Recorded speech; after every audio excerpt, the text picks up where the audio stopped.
Dom Clemente Snar nasceu em julho de 1917 e entrou para o mosteiro de São Bento em 1936. Foi eleito e ordenado bispo de Nova Friburgo em 1960, 2 anos antes do começo do Concílio Vaticano II. Participou de todas as sessões do concílio que discutiu e aprovou a Constituição sobre liturgia. Após o concílio, foi nomeado membro do Conselho para a execução da reforma litúrgica no Brasil. Durante 23 anos, foi o bispo responsável pela liturgia junto à CNBB. Ali traduziu livros, elaborou documentos e trabalhou intensamente na reforma litúrgica nas diferentes dioceses de nosso país.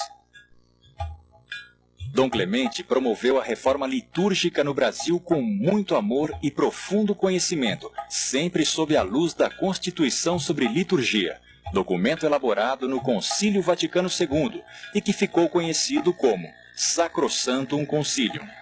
Muita gente pergunta por que tanta coisa mudou nas celebrações da igreja, tantas modificações na liturgia. Eu vou contar a vocês alguma coisa.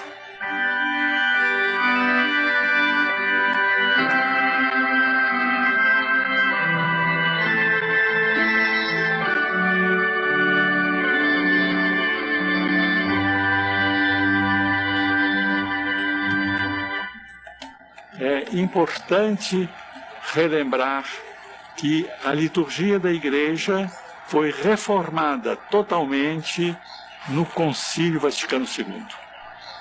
Quando João XXIII convocou o concílio, ele pensava numa reforma da igreja, mas uma coisa um pouco mais moderada, não naquilo que se fez realmente. Mas as comissões preparatórias, orientadas pela Cúria Romana, prepararam uns documentos insignificantes, que não foram aceitos pelos bispos conciliares. Menos um. O projeto de liturgia estava muito bom. Devia-se isso à atuação do padre Aníbal Bugnini. Então, os bispos reunidos tinham recebido um volume cheio de projetos. Eles resolveram começar o concílio pela liturgia. Então foi o documento de liturgia que, emendado, melhorado, deu depois a Constituição de Liturgia com o nome de Sacrosanctum Concilium. Então, esta Constituição foi, de fato, abrangente. Ela pegava todos os aspectos da liturgia na igreja. Começava falando da liturgia em si mesma. Depois, um outro capítulo sobre a Eucaristia. Depois dos sacramentos. E depois entrava pelo ano litúrgico, pela música, pela arte sacra. Não houve capítulo da vida litúrgica que ficasse esquecido. E essa Constituição, até hoje, é sumamente atual. Eu acho uma glória, que eu tive a glória de estar presente no concílio a toda a discussão dessa Constituição. E nós, no concílio, lutamos pela ideia da participação ativa. E em nome da participação ativa, nós cuidamos de, primeiro, de traduzir a liturgia.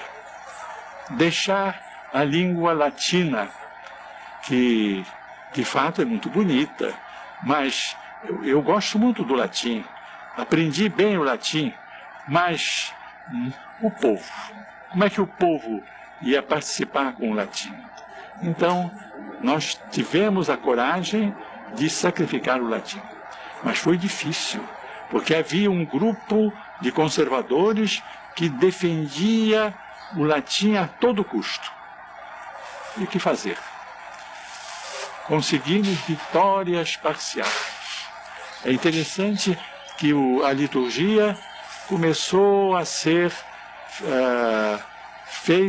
permitida certas partes em latim, mas pouco a pouco chegamos ao estado atual. em que toda a vida litúrgica pode ser na língua do povo. Eu queria aqui mencionar uma grande figura do concílio, que foi um patriarca melquita, Máximos IV. Máximos IV era um velhinho de barbas brancas, e ele, no concílio, fazia questão de já falar em francês. Todo mundo falava em latim, até eu falei em latim. Talvez um latim ruim, mas falei. Mas ele não. Ele poderia falar um latim muito bom. Ele quis falar em francês. E eu me lembro que ele um dia proclamou, ecoando na Basílica Vaticana: "Le latin est mort, l'Église est vivante." O latim está morto, mas a igreja está viva. Que grande homem! E essa palavra do patriarca Máximos IV foi uma espécie de introdução geral para a constituição de liturgia. Depois, era preciso trazer a Constituição para ela ser aplicada. E aqui houve a grande inteligência e visão do Papa Paulo VI. É grande João XXIII que convocou o concílio, mas é também muito grande Paulo VI, que teve a coragem de continuar o concílio e levar o concílio à sua aplicação. Então, o que fez ele? Quando foi aprovada a Constituição, teve apenas 4 votos contra. Mais ou menos a gente sabe quem foi. 2 brasileiros, um italiano e um francês. Bem, esses 4 bispos votaram contra. Não agrada a Constituição, mas 2.000 e tantos bispos votaram a favor. E Paulo VI não perdeu tempo. Isso se deu no princípio de dezembro, e em meados de janeiro ele publicou um documento criando um conselho para efetivar a reforma litúrgica. Havia em Roma uma congregação, a Congregação dos Ritos, mas ele não confiou esse trabalho à Congregação dos Ritos. Ele confiou o trabalho a esse conselho que ele tinha fundado. E ele escolheu a dedo o presidente do conselho, na pessoa do cardeal Lercaro. E aí, o cardeal Lercaro teve poderes para escolher os membros e os peritos que iam trabalhar no conselho. E o cardeal Lercaro escolheu como secretário do conselho o célebre Annibale Buini. E assim foi. O conselho funcionou 5 anos. Depois, o mesmo Papa criou a Congregação do Culto Divino, uma congregação diferente da Congregação dos Ritos. E essa Congregação do Culto Divino é que completou a reforma litúrgica.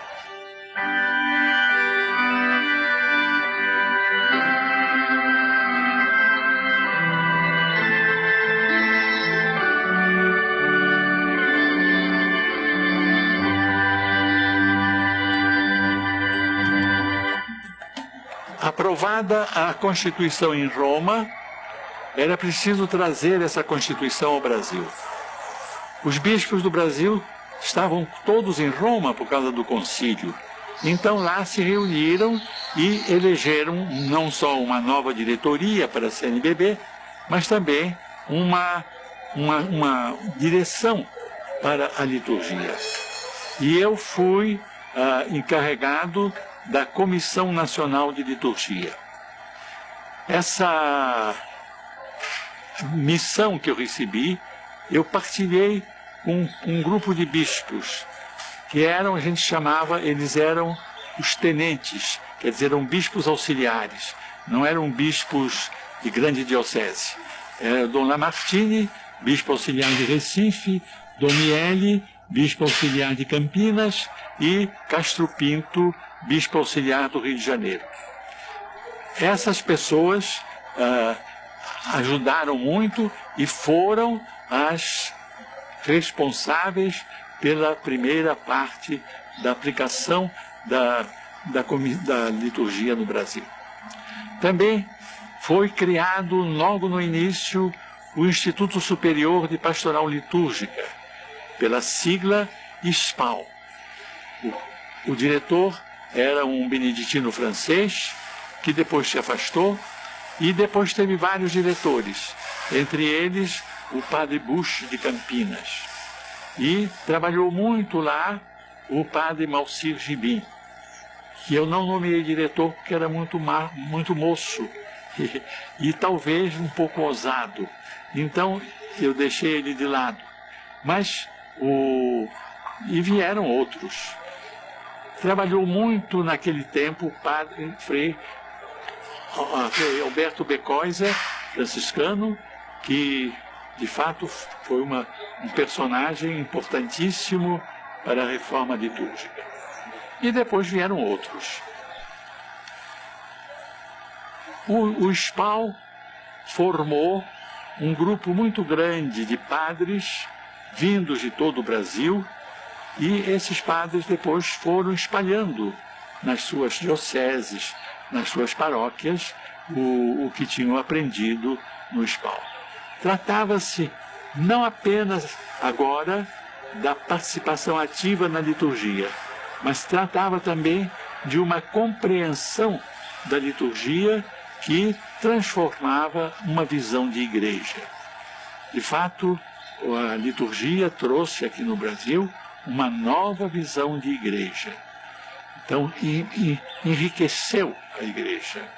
E isso, creio, que era desejo do Papa João XXIII e do Papa Paulo VI, e foi também desejo de todos nós.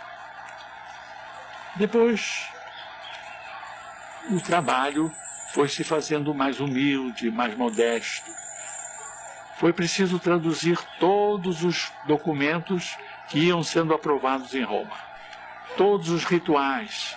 Não fizemos um volume só, mas para traduzir o missal, traduzir o que se chamava de breviário, foi muito difícil, muito trabalhoso.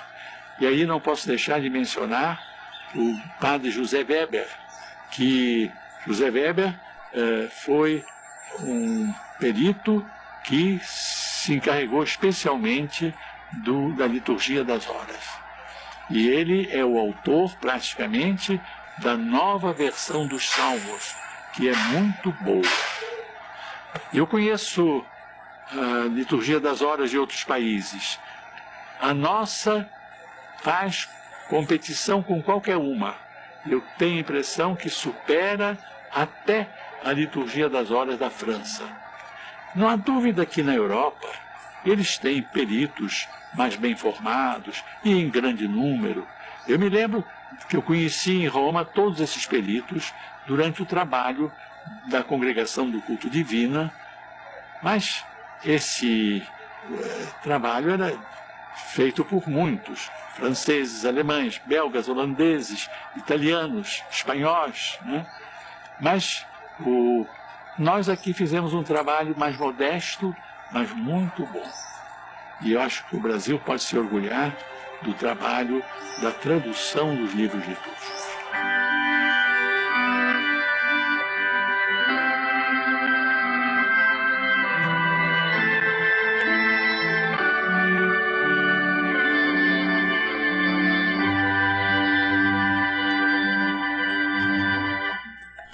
Agora é interessante a gente ver como é que no Brasil nasce não digo movimento litúrgico, mas nasce um trabalho de liturgia muito sério, que vai sendo feito aos poucos.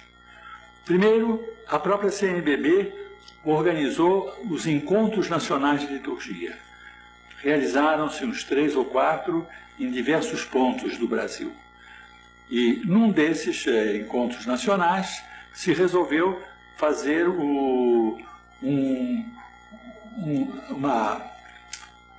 uma associação de liturgistas, ASLI, que está funcionando há muito tempo e que essa associação ASLI, ela tenha feito encontros regulares. Depois, foram feitos os trabalhos sobre os sacramentos, aprovados na Assembleia Geral.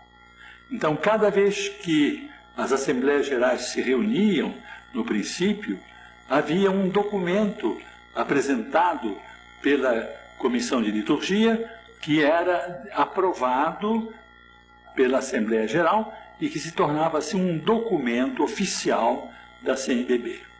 Assim, sobre o batismo, sobre a crisma, sobre a Eucaristia. E esses documentos se somaram e hoje eles são uma fonte preciosa que mostra o que se fez sobre liturgia aqui. Mas não foi só isso. Também se preparou um documento sobre animação da vida litúrgica no Brasil. É o documento número 43 da vida da CNBB, da coleção azul, que é a coleção de documentos. E esse 43 representa uma espécie de coisa básica, um trabalho básico sobre a liturgia. E nós também fizemos as nossas iniciativas. Eu me lembro que em Roma, quando eu ia todos os anos, ou às vezes 2 vezes por ano, estava com o padre Aníbal Buini, ele me falou no seu desejo de fazer um diretório litúrgico para as pessoas rudes. Mas ele não chegou a fazer. Então nós fizemos isso aqui no Brasil.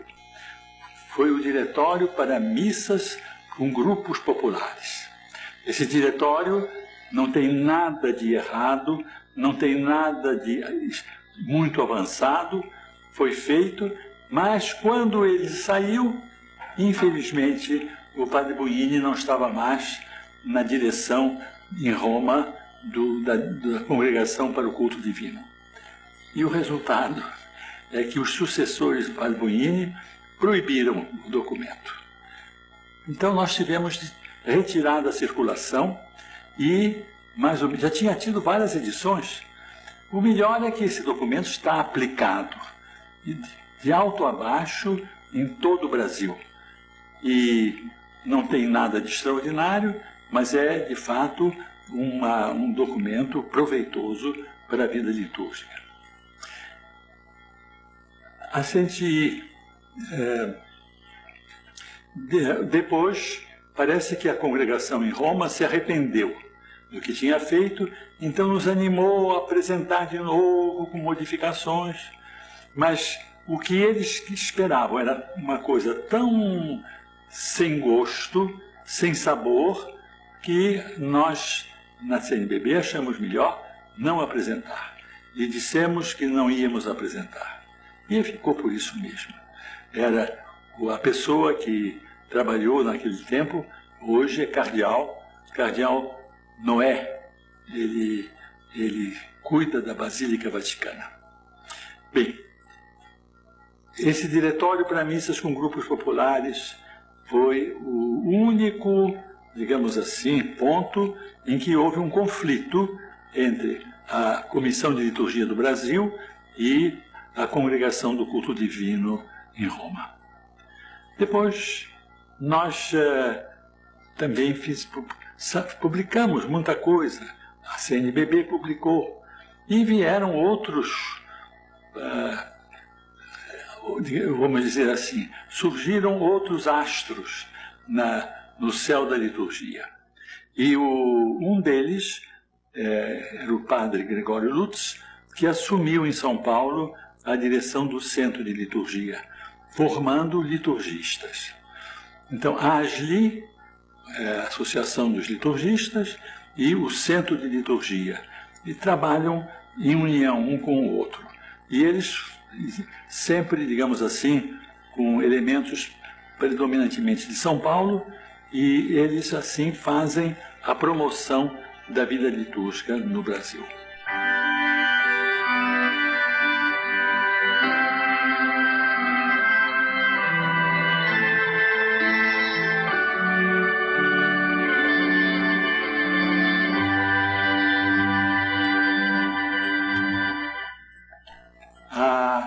inculturação da liturgia é um tema bastante discutido. No entanto, não se deve esquecer que é uma necessidade. A liturgia impregna a cultura popular e, com isso, ela recebe elementos da cultura popular. Ninguém vai negar que a liturgia mais antiga tem elementos da cultura grega, da cultura latina. Então, por que não vai ter elementos da cultura africana, da cultura oriental, japonesa, chinesa, hindu? Então, a inculturação é uma grande batalha que teve de se fazer. E, no princípio, a igreja, as pessoas que dirigiam a igreja foram contrárias, né? Então, os jesuítas na China tentaram fazer uma inculturação e, no entanto, acabaram sendo proibidos e dominou a opinião daqueles que queriam simplesmente transpor para aqueles países a cultura ocidental.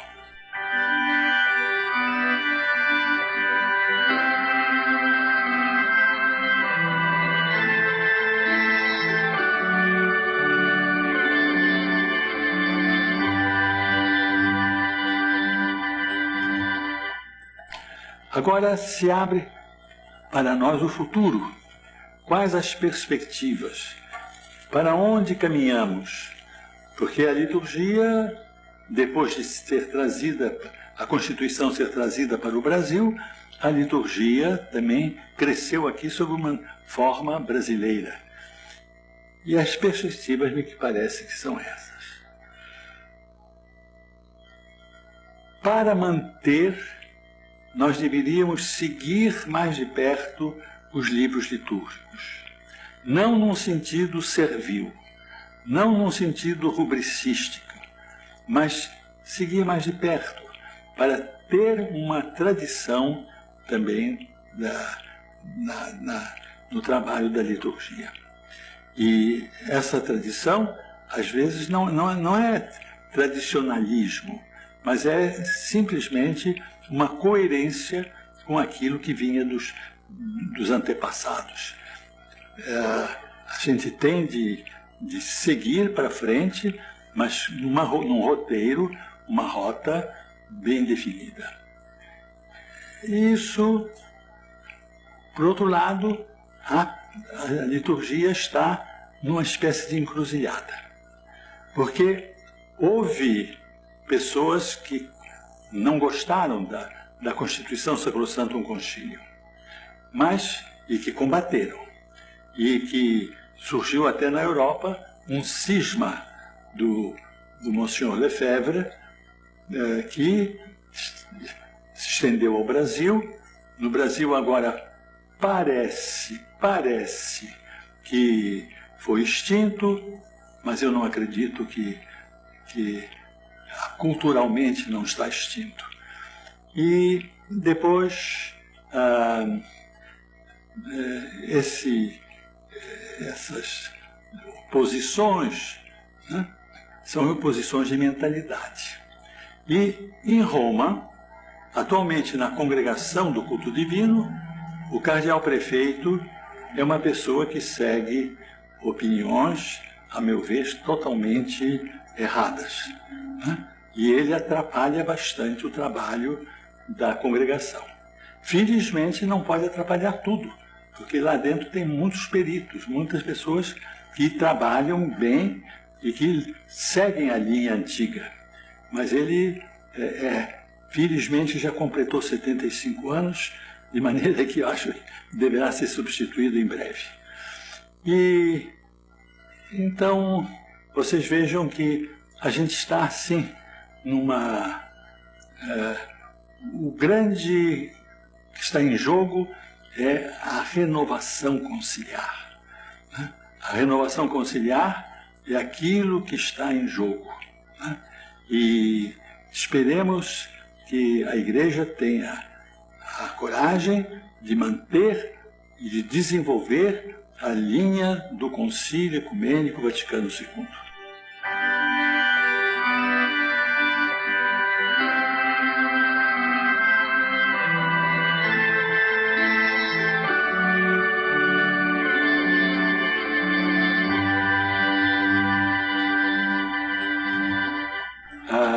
A formação litúrgica é muito importante, evidentemente, porque se não há formação litúrgica, não há também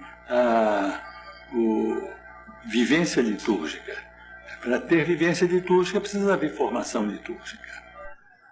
Eu creio que os documentos da CNBB ofereceram a todas as comunidades brasileiras o roteiro para fazer a sua renovação. Nós publicamos, em matéria de liturgia, documentos sobre o batismo, sobre a missa, sobre a confirmação, sobre o matrimônio, sobre a unção dos enfermos, todos os sacramentos. E então, já é depois aquele documento sobre a vida litúrgica e outros documentos que foram publicados. Isso é um roteiro para essa renovação também nas bases.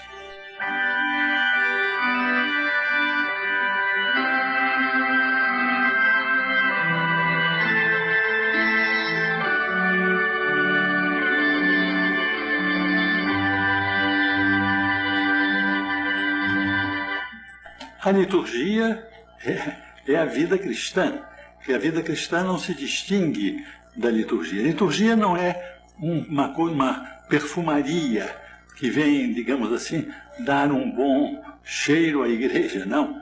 A liturgia é o feijão com arroz da vida da igreja. Então, a verdadeira espiritualidade da igreja tem que ser a espiritualidade litúrgica. Nós falamos em muitas espiritualidades na igreja.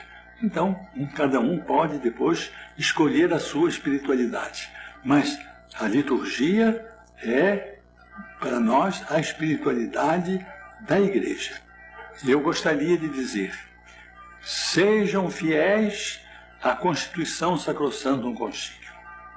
Desenvolvam o que já está na Sacrosanctum Concilium, mas não fiquem presos a palavras, não fiquem presos a uma letra, mas desenvolvam para chegarmos a um crescimento da vida litúrgica.